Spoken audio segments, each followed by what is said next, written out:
Elles viennent pour des temps de répétition. Les artistes sont rémunérés, en tout cas pour venir travailler, et on leur fournit du coup un hébergement et les repas. On est un lieu de création. Effectivement, il y a très peu de diffusion. La diffusion a lieu uniquement dans le cadre de notre festival Trafic qui a lieu au mois de novembre. Donc il y a quand même du public qui vient pendant l'année, notamment lors d'ateliers. Des aigus, des puces montées comme bonbons acidulés. Une goutte d'acide dans le café, quand les batteries sont rechargées, j'ai la puissance d'un Okage. Chakra élevé, appelle-moi Kakashi, donne des leçons de vie aux jeunes de l'Afrique, mange plus de DBZ. Je prends comme ça aide, des pilules pour dormir, longue lutte contre les insomnies. La Gare Mondiale, c'est un lieu sans lieu.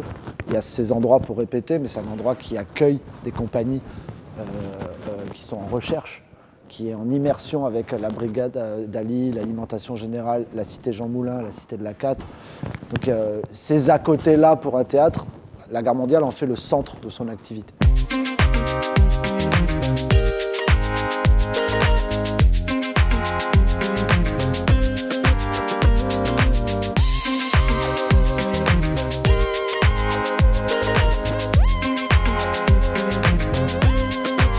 Pendant la période du Covid, on a pu, la deuxième session, avoir des compagnies quand même en résidence à la Gare Mondiale.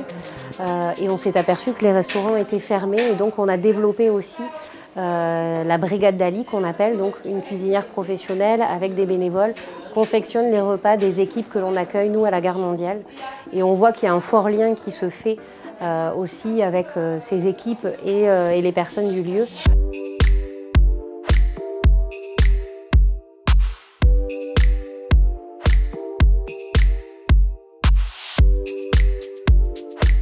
L'idée de revaloriser des produits qui sont plus commercialisés, qu'on arrive encore à 90% à retransformer, à revaloriser pour en faire des repas intéressants, donc beaucoup de créativité.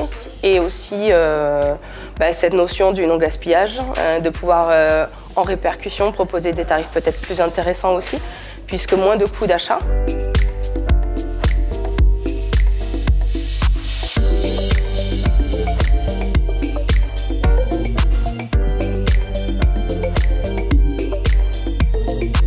Ces femmes aussi, elles sont contentes de venir aussi dans un lieu ouvert pour elles, qui n'est pas un lieu forcément public ou comme un centre social, mais qui ne sont pas non plus chez elles. Elles y trouvent un confort aussi de convivialité et de lien.